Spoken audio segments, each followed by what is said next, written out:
Pandya ஸ்டோசரியல்ல today எபிசோட்ல நம்ம கோமதி இருந்துட்டு சாமிக்கெல்லாம் அலங்காரம் பண்ணிட்டு இருக்காங்க.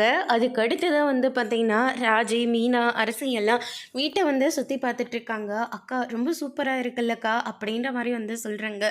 ராஜி உனக்கே தெரியும்ல எனக்கு இங்கே இருக்க கொஞ்சம் கூட இஷ்டமே இல்லை அக்கா. இஷ்டம் இல்லைனாலேயும் இதுதான் ஆகிப்போச்சு. இதை இன்னைக்கு நீங்கள் சந்தோஷமாக இருக்க வேண்டிய நாள், அதனால் நீங்கள் சந்தோஷமாக மட்டும்தான் இருக்கணும். தேவையில்லாமல் பேசி எதையும் கஷ்டப்படுத்திக்காதீங்க அப்படின்ற மாதிரி ராஜி மீனாவுக்கு சொல்லிட்டு இருக்காங்க. அதுக்கு அடுத்து தான் பார்த்தீங்கன்னா அம்மா இன்னும் நல்ல நேரம்லாம் இருக்குல்ல, வாமா போய் நம்ம அப்படியே வீட்டை சுற்றி பார்த்துட்டு வரலாம் அப்படின்ற மாதிரி சொல்கிறாங்க. அதுக்கு அடுத்துதான் கோமதி இருந்துட்டு அதெல்லாம் ஒன்றும் தேவையில்ல அப்படின்ற மாதிரி சொல்லிடுறாங்க. ஏம்மா இப்படி கோவமாக பேசிகிட்டு இருக்கு, என்ன கோவப்படுத்தி பார்க்காதரா, அதுக்கப்புறம் நான் இப்படி தான் பேசுவேன் அப்படின்னு சொல்லிட்டு நம்ம கோமதி சொல்லிடுறாங்க. அதுக்கு அடுத்து தான் பார்த்திங்கன்னா வீட்டுக்கு ஒவ்வொருத்தரை வர ஆரம்பிக்கிறாங்க. பழனியெல்லாம் இருந்துட்டு உன் ஆஃபீஸ்லேருந்து யார் யாரோ வரதா சொன்னல, அவங்களாம் உட்காரத்துக்கு சேரடா அப்படின்ற மாதிரி சொல்லிடுறாங்க. இருக்குமாம்மா, கீழே எல்லாமே இருக்குது அப்படின்ற மாதிரி சொல்கிறாங்க. வரவங்க என்ன கீழே இருந்து ஒவ்வொன்றா எடுத்துக்கிட்டா வரப்போகிறாங்க, போய் நாமளே எடுத்து வைக்க வேண்டியதானே அப்படின்ற மாதிரி சொல்கிறாங்க. டே தம்பி, முதலே சொல்ல வேண்டியதாண்டா அப்படின்னு சொல்லிட்டு சரவணன் கதிரன் சொல்லிட்டு எல்லாருமே எடுக்கிறதுக்காக போகிறாங்க. அதுக்கு அடுத்ததா என்னென்ன சேர் எடுத்துகிட்டு தான் சொல்லிட்டு இப்படி கையில் ஒரு பாக்ஸை தூக்கிட்டு வர அப்படின்னு சொல்லிட்டு நம்ம அரசி கேட்கவும், அது என்னோட கிஃப்ட்டு, தம்பிக்காக நான் கிஃப்ட் வாங்கி தரேன் அப்படின்ற மாதிரி சொல்கிறாங்க. வாக்கா எப்போக்கா இப்போ தாண்டா வரேன், எப்படா இருக்க அப்படின்னு சொல்லிட்டு கேட்குறாங்க. அதுக்கு அடுத்ததான் நம்ம மீனா கிட்ட எப்படியோ ஒன்று குடும்பத்தை பிரிச்சிட்டல அப்படின்ற மாதிரி சொல்கிறாங்க. இங்கே பாருங்கள், இதுக்கும் எனக்கும் எந்த சம்மந்தமும் இல்லை, எல்லாமே உங்கள் தம்பியோட ஏற்பாடு தான். ஆமாம் நம்பிட்டேன், நீங்கள் நம்பினாலே சரி நம்பாமல் போனாலே சரி, இதுதான் உண்மை அப்படின்னு சொல்லிட்டு நம்ம மீனா சொல்லிடுறாங்க. அதுக்கு அடுத்துதான் மீனா ரொம்பவே வருத்தப்பட்டுக்கிட்டு அங்கேருந்து கிளம்பிடுறாங்க. பால்கனியில் போய் நின்றுக்கிறாங்க. பின்னாடியே செந்தில் போயிட்டு என்ன இது, ஏன் ஒரு மாதிரி இருக்க அப்படின்னு சொல்லிட்டு கேட்கவும் உடனே மீனா இருந்துட்டு நீங்கள் பண்ணுற வேலைக்கெல்லாம் வரவங்கெல்லாம் என்ன தானே கேள்வி கேட்குறாங்க, உங்களுக்கு என்ன பிரச்சனை அப்படின்ற மாதிரி சொல்கிறாங்க. இங்கே பாரு, நீ சந்தோஷமாக இருக்கணுன்றதுனால தான் நான் இப்படி போயே ஆகணும்னு சொல்லி பிடிவாதமாக இருந்தேன். என்னோடய ஃபீலிங்ஸை புரிஞ்சுக்காம நீ இப்படி பிடிவாதமாக இருக்காத அப்படின்ற மாதிரி சொல்கிறாங்க. நான் ஒன்றும் பிடிவாதமாக இல்லை, நீங்கள் பண்ணுற எதுவுமே தான் சரியில்லை அப்படின்ற மாதிரி சொல்லிடுறாங்க. அதுக்கு அடுத்து தான் பார்த்தீங்கன்னா கோமதி இருந்துட்டு மீனா வாமா, டைம் ஆகிட்டுருக்கு, உங்கள் அப்பா அம்மா வந்திருக்காங்க அப்படின்ற மாதிரி சொல்கிறாங்க. வாமா வாப்பா அப்படின்னு சொல்லிட்டு அவங்களையும் உள்ளே கூட்டிகிட்டு போகிறாங்க. அதுக்கு அடுத்து தான் பார்த்தீங்கன்னா நீ செய்ய வேண்டிய எல்லா வேலையும் மாப்பிள்ளை செஞ்சுருக்காரு, அதுவும் யாருக்காக, உனக்காக தான் செஞ்சுருக்காரு. அவரை கூட சந்தோஷமாக வாழ பழகிக்கோ, அந்த கூண்டுக்குள்ளேருந்து வெளியே வந்துட்டு இப்போ நீ சுதந்திரமாக பறக்கலாம் அப்படின்ற மாதிரி சொல்கிறாங்க. நான் அந்த வீட்லேயே சுதந்திரமாக தான் இருந்தேன், யாரும் எந்த கேள்வியும் கேட்கல, என்னை அவ்வளோ அழகாக சந்தோஷமாக எல்லாரும் பார்த்துக்கிட்டாங்க அப்படின்ற மாதிரி நம்ம மீனை சொல்லிட்டு இருக்காங்க. அப்பா தேவையில்லாமல் அட்வைஸ்லாம் பண்ணாதீங்க, நான் சும்மா உன் வாழ்க்கைக்காக சொல்கிறது அட்வைஸாக தான் நீ ஏற்றுப்ப, அது எனக்கு நல்லாவே தெரியும். இங்கே பாரு மீனா, இப்படியெல்லாம் இருக்காது. பாரு, நீ தனியாக வந்தது இவங்க யாருக்கும் பிடிக்கல போல இருக்கு, அதனால தான் உன் மாமனார் கூட வரவே இல்லை இன்னும் அப்படின்ற மாதிரி சொல்கிறாங்க. கடையில் நிறைய வேலை இருக்கும், அதனால தான் அவர் வருவாருன்னு எனக்கு தெரியும் அப்படின்னு சொல்லிட்டு நம்ம மீனா சொல்லிட்டு இருக்காங்க.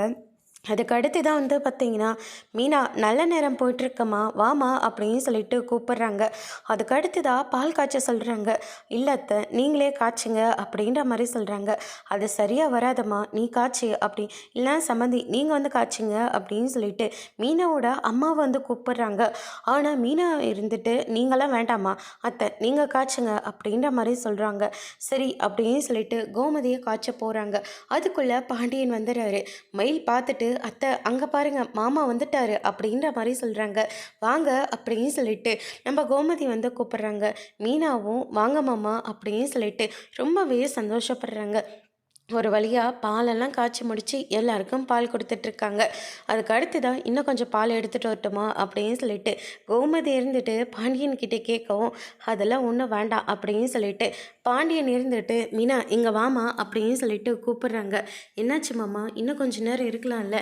இல்லைப்பா, கடையில் நிறைய வேலை இருக்குது, அதனால் நான் போய் கடையை பார்த்துக்கணும், இந்தாம்மா பணம் அப்படின்னு சொல்லிட்டு பணத்தை கொடுக்குறாங்க.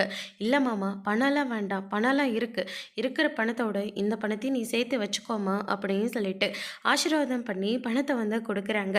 அதுக்கு அடுத்ததாக ஒவ்வொருத்தராக gift கொடுக்க ஆரம்பிக்கிறாங்க. குழியில் இருந்துட்டு நினச்ச மாதிரியே சாதிச்சிட்டல, நல்ல வேஷம் போட்டு இப்போ எங்கள் தம்பி எங்ககிட்ட இருந்து பிரிச்சிட்டல அப்படின்ற மாதிரி சொல்கிறாங்க. இதை கேட்டோன்னே மொத்த பேரும் வந்து ஷாக் ஆகுறாங்க. இங்கே பாருங்க, நீ தேவையில்லாமல் பேசாதீங்க, இதுக்கும் எனக்கும் எந்த சம்மந்தமும் இல்லை. இப்போ கூட நீங்கள் சரின்னு சொல்லுங்கள், நான் உங்கள் பின்னாடி வந்துடுறேன், நம்ம வீட்டுக்கே நான் வந்துடுறேன், ஆனால் உங்கள் தம்பி வருவாரான்னு கேட்டுக்கோங்க அப்படின்ற மாதிரி வந்து சொல்கிறாங்க. கோமதி இருந்துட்டு உன் வாயை வச்சுட்டு நீ சும்மாவே இருக்க மாட்டியடி அப்படின்னு சொல்லிட்டு கோமதி இருந்துட்டு குழலியை பிடிச்சி திட்டி விட்டுறாங்க.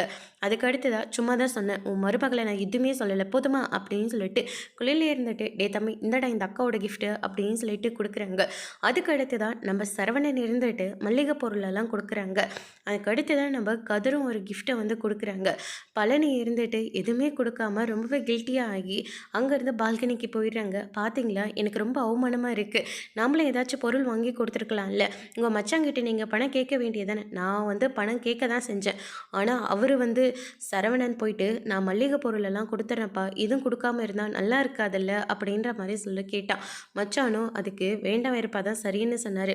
ஆனால் நான் பணம் கேட்டதுக்கு என்ன சொன்னாருன்னு தெரியுமா, 2 பவுன் நகை எடுத்து போறியா, எப்படியும் ஒரு 2 பவுன் நகைக்கு ஒரு 2 லட்ச ரூபாய் பணம் வேணுமா, இல்லை நகை மட்டும்தான் போட போறியா இல்லை வேறு ஏதாவது பண்ண போறியா, அவன் தான் கொழுப்பு எடுத்து போய் தனியாக போயிட்டு இது பண்ணிகிட்டு இருக்கான், அவனுக்காக நீங்கள் எல்லாரும் ஒவ்வொரு பொருளாக கொடுத்துட்ருக்கீங்களா, உங்களால் தான்டா அவன் கெட்டே போகிறான் அப்படின்ற மாதிரி சொல்லி திட்டி விட்டுட்டாரு. எனக்கும் வேறு வழி இல்லை, எதுவுமே நான் எடுத்துகிட்டு வரல அப்படின்னு சொல்லிட்டு பழனி வந்து சொல்லிடுறாங்க. அதுக்கு அடுத்ததாக அவமானப்பட்டு சுகன்யாவும் பழனியும் அங்கேருந்து கிளம்பி போயிடுறாங்க. அதுக்கு அடுத்ததாக ஒவ்வொருத்தராக கிளம்புற போது மீனா வந்து ரொம்பவே ஃபீல் பண்ணுறாங்க. மீனாவோட அம்மா இருந்துட்டு கல்யாணத்துக்கு தான் நாங்கள் பெருசாக எதுவும் வாங்கி கொடுக்கல, இப்போ இவங்க தனியாக வந்துட்டாங்க, அதனால் வீட்டுக்கு தேவையான மொத்த பொருளையும் நாங்களே வாங்கி கொடுத்துறோம் அப்படின்ற மாதிரி சொல்கிறாங்க.